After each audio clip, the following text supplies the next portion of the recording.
Allez, zou. Bonjour à tous, bonjour à toutes. Franklin Roosevelt disait: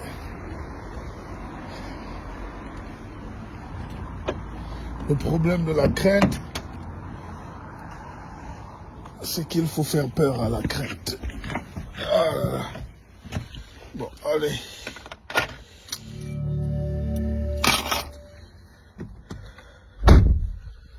Le grand problème, le véritable problème, c'est que la crainte fait elle-même le lit de la crainte. Bonjour.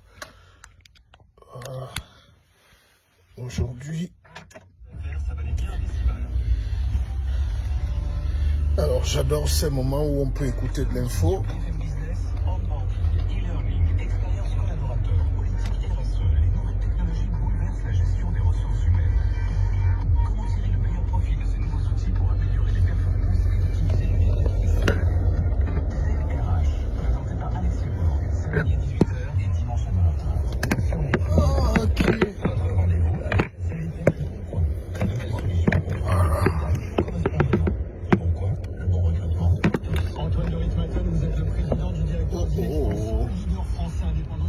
On ne peut pas.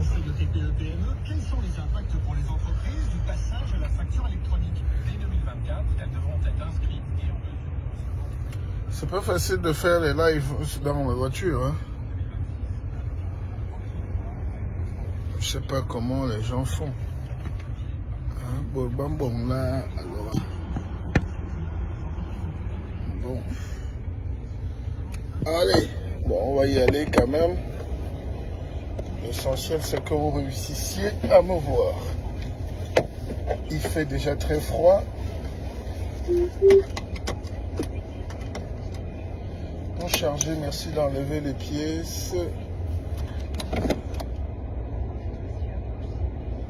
Okay. Bonjour, bonjour. Il m'arrive rarement de tenir le volant. Hein. Je n'ai pas vocation à conduire. Je laisse souvent faire les autres. Sauf quand il y a une urgence, comme ce matin, où je suis en retard.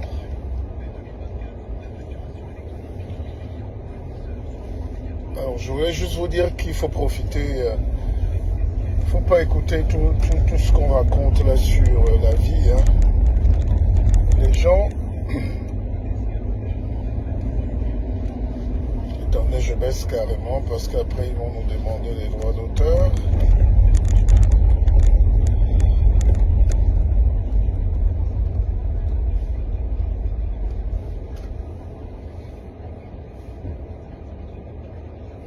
Dans ce pays, on va mettre un peu de musique classique. Alors, donc, bonjour à vous, merci d'être connectés. Il est 8h, il est 7h42, j'allais dire 8h moins 20. Et il fait encore nuit. Hein. Les Parisiens savent qu'ici, enfin en Europe, on ne dort pas. Les gens se lèvent tôt pour aller travailler, les gens se lèvent tôt pour aller chercher leur vie. Hein. Métro, boulot, dodo, solitude. C'est pour ça qu'avec le froid qui arrive, vous voyez comment beaucoup deviennent un peu fous sur la toile. Parce que c'est pas évident, les nerfs sont à vif, les gens n'ont pas de repères. Et comme je dis, nous vivons une époque de très grands remplacements, de très grands bouleversements mondiaux. On vit une époque de très grands bouleversements mondiaux. Ah, c'est bon. On voit quand même le guide. Vous voyez le pépé? Ah, c'est bon alors. Donc, nous vivons de très... Ah, Deidon Bimba Mukoko. Deidon. Oblamba Lambolena. Vraiment. Merci pour l'événement musical de l'année que tu nous offres. cette ponctuation-là, ça marque tout un parcours de vie, ça s'appelle Longue Lame, je conseille à tous mes followers. Vraiment, j'en ai près de 100 000 qui me suivent. Dès que Mbimbe Moukoko vous annonce que l'album est prêt, achetez-le déjà. Téléchargez-le, prenez les albums. C'est l'album de l'année au Cameroun et en Afrique, et surtout à Paris. Hein? Donc Deido est connecté. Vraiment, ne discutez même pas, allez prendre cet album. Il a chanté comme... Attention, route à l'accès limité. Okay. Les voitures d'aujourd'hui, la voiture te parle, attention, fais gaffe, freine, ne parle pas, n'accélère pas trop. Bon, finalement, la vie, c'est pour faciliter la vie. Donc, je disais que pour Deido, c'est un album qui s'appelle Longue Lame, c'est ma vie.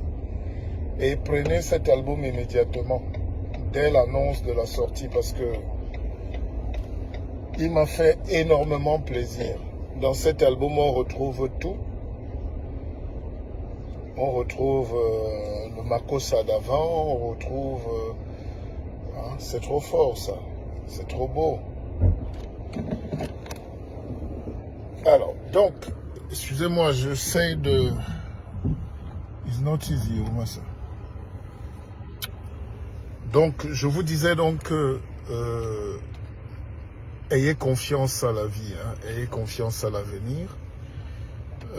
Pourquoi je vous le dis, c'est que quand vous êtes avec des gens qui doutent, des gens qui ont peur, c'est ça qui crée des incompréhensions, des malentendus et des malheurs. Pat Lajoie, bonjour Pat, je sais que tu es au Canada, je ne sais pas si tu as reçu ton livre, voilà.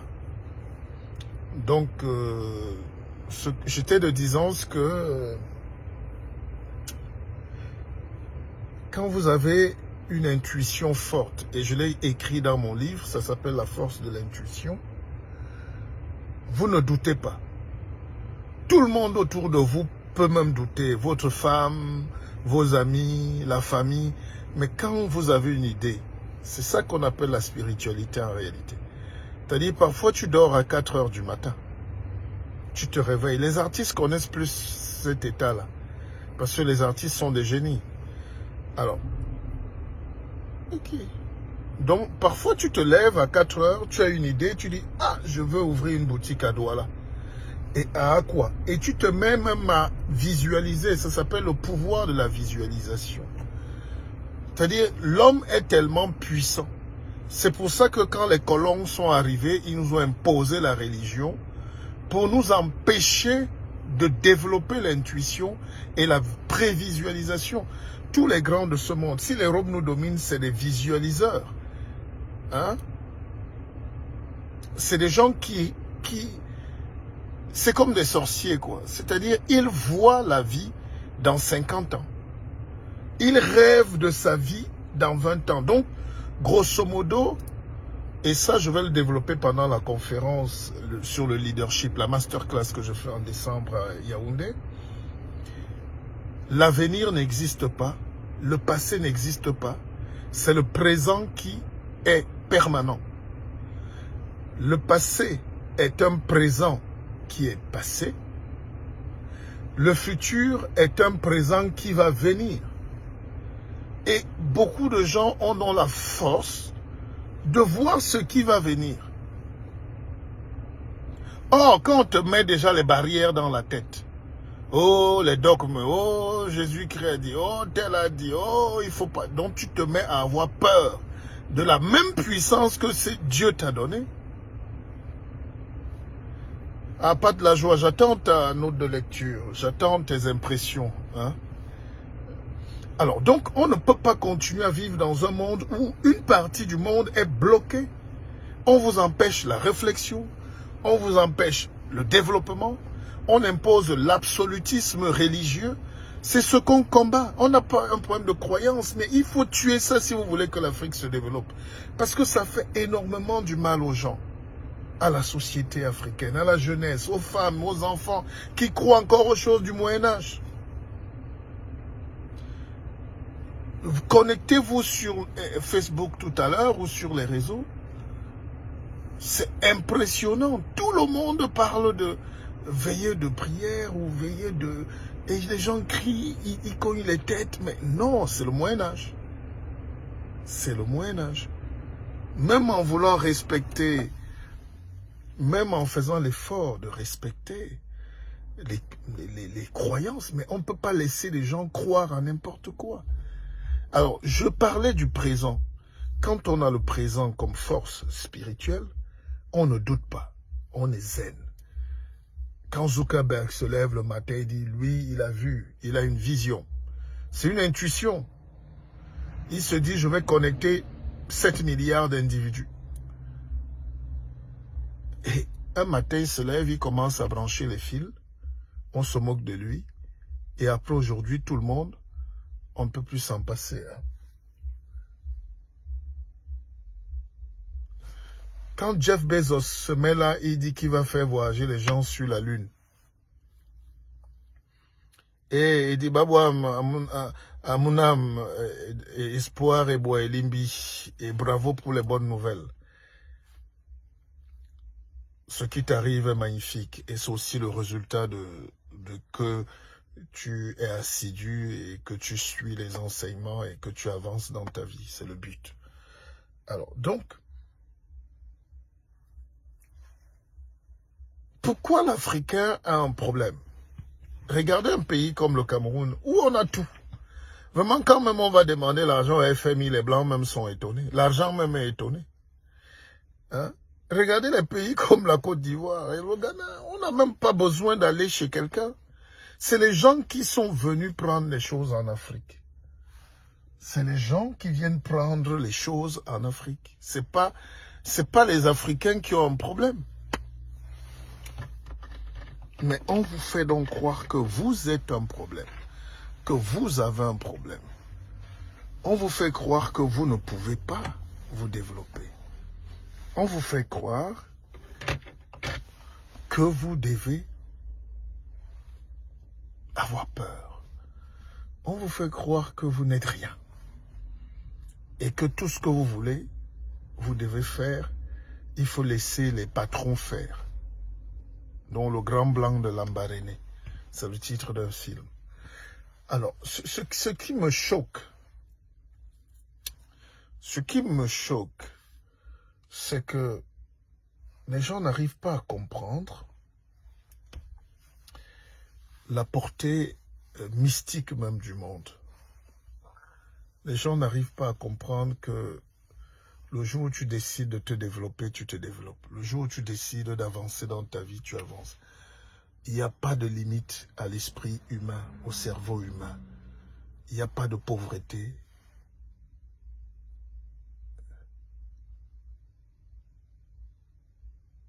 Vous avez un problème de connexion à la maison?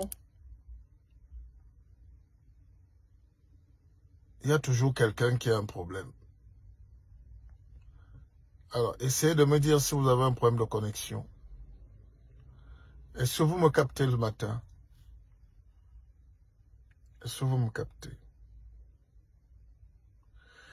Alors, les gens ne comprennent pas. Répondez si vous captez, hein, sinon on arrête. Parce qu'il y a toujours quelqu'un qui a un problème. Moi, je ne suis pas responsable des connexions. Alors, ce que je voulais dire, c'est que comment vous voulez réfléchir, comment vous voulez développer un pays quand les gens n'aiment pas ce qui est bien? Comment vous voulez développer un pays quand tout le monde est méchant? Comment vous pensez qu'on va développer un pays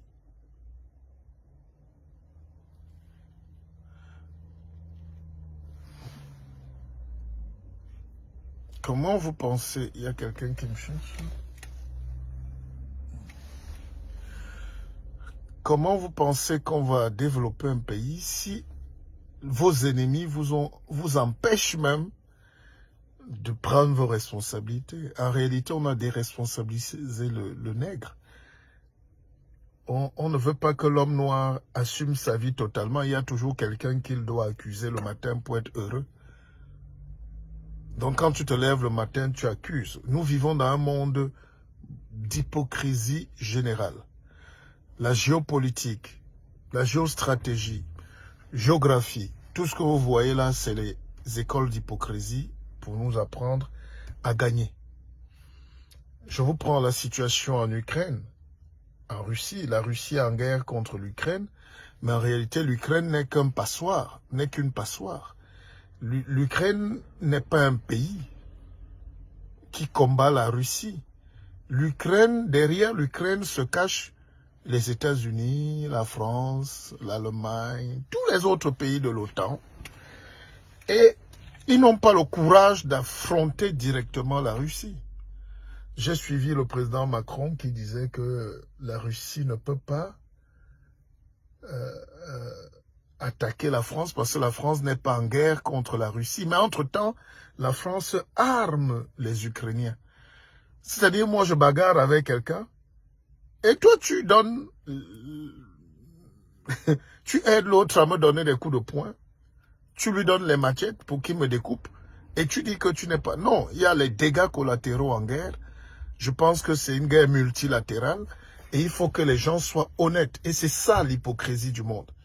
C'est-à-dire, vous voyez un pays comme la France qui attaque la Russie, mais en passant par l'Ukraine.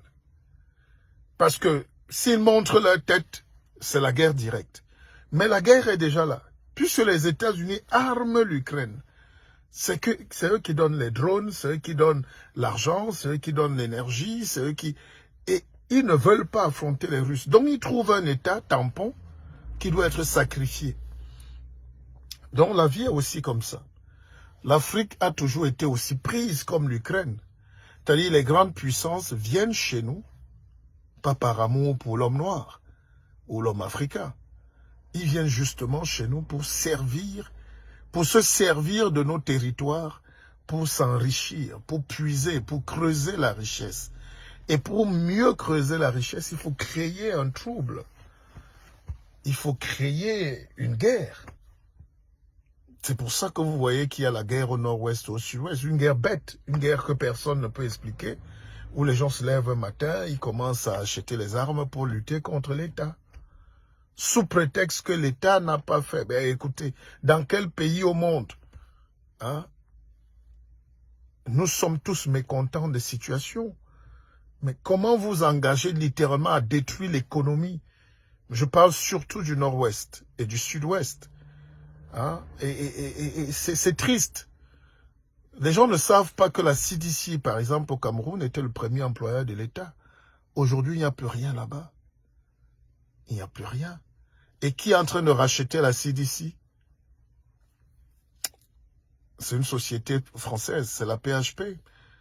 C'est l'Agence française de développement. C'est-à-dire, si vous poussez le raisonnement plus loin, et si vous grattez un peu plus, vous allez trouver qui alimente la guerre. Alors, il faut être assez idiot pour que vous continuez d'être massacrés ou de vous faire massacrer par ou à cause des gens qui n'ont un seul intérêt que mercantilique. Je me méfie des amitiés de Facebook aussi. Je vous fais un cours global de la vie. C'est-à-dire que ici, les gens vont toujours vous exciter à être le plus beau. Parce que vous avez des likes, parce que vous insultez. Mais quand un procès en diffamation vient à la défense, il faut payer la défense, il n'y a personne. C'est pareil pour les luttes politiques. À la fin, c'est un expert en questions géopolitiques qui vous parle, à la fin des fins, laissez la politique. Alors vraiment, si vous n'êtes pas solidement outillé, parce que le temps de comprendre, vous aurez perdu tout. Votre argent, votre famille, votre femme, vos enfants. Parce que les mêmes gens qui mangent dans un système, pas 1 an, pas 6 mois, pendant des années, des décennies, un matin, ils se retournent, ils disent que non, il ne faut plus, c'est mauvais, c'est les dangers, c'est les dieux, c'est les diables. Et pourtant, ils les vénéraient il y a quelques mois. C'est-à-dire que c'est juste le basculement idéologique qui va te pousser à te prendre pour un leader politique.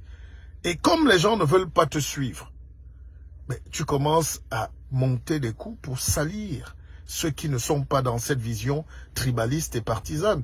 Entre-temps, tes mêmes affidés gagnent des marchés, travaillent avec les dictateurs, s'enrichissent. Les mêmes choses qu'on reproche aux dictateurs, par exemple, dans un pays, tu as tes mêmes gens, vous faites les mêmes choses, vous encensez les autres dictateurs. Est-ce qu'il y a un bon dictateur et un mauvais dictateur? Ça, c'est une question d'intelligence. Deuxième question que je voulais vous... Enfin, réflexion ce matin, parce que le temps est court. Ça fait pitié quand même de comprendre que les gens ne savent pas que nous vivons dans un monde de manipulation intense. Chacun vient sur Terre se battre pour sa bobine, hein, pour sa tronche.